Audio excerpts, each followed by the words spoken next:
Nagtipon ng mga lider ng Eastern Laguna 1 and 2 District para sa Church Leaders Orientation na layuning patibayin ng espiritual na pamumuno at pagkakaisa sa misyon ng Iglesia.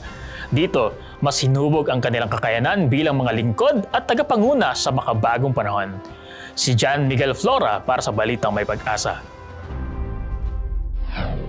Nagtipon ang lahat ng mga leader ng iglesia mula sa Eastern Laguna 1 and 2 District sa isinasagawa ngayong Church Leaders Orientation ngayong ika-8 ng Pebrero dito sa PAMI SDA Church. Layunin ng nasabing oryentasyon na bigyang linaw ang mga tungkulin at responsibilidad ng bawat leader at talakayin ang mahalagang alituntunin ng konferensya, epektibong ministeryo at ang papel ng mga leader sa pagtugon sa mga hamon ng makabagong panahon habang nananatiling tapat sa mga aral ng Biblia.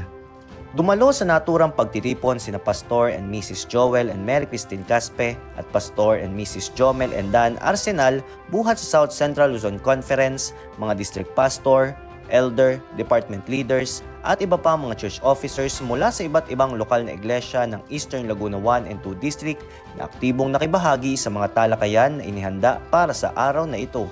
Nais kong ibalik ang papuri at pasasalamat sa Panginoon sa tagumpay ng ating pong isinagawang leadership orientation dito po sa distrito ng Eastern Laguna 1 and 2. Nakakatuwa na mga kapatid ay nagkaroon ng eagerness na malaman kung ano ang paradigm shift na atin pong ipinagkaloob sa kanila.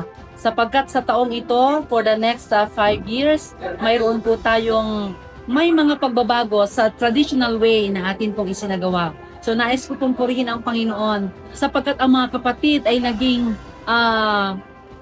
willing na ito po ay i-embrace ang mga pagbabagong ito.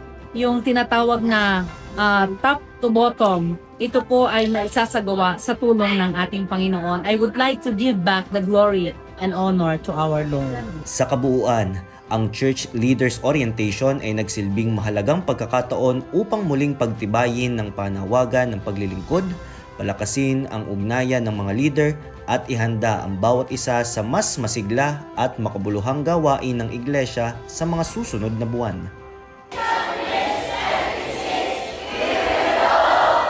Hamon sa lahat ngayong 2026, Mission Reach 26. Layunin ay maghatid ng balitang may pag-asa mula dito sa PAMI SDA Church. Ako si John Miguel Flora, nag-uulat para sa Hope Today, HNP News.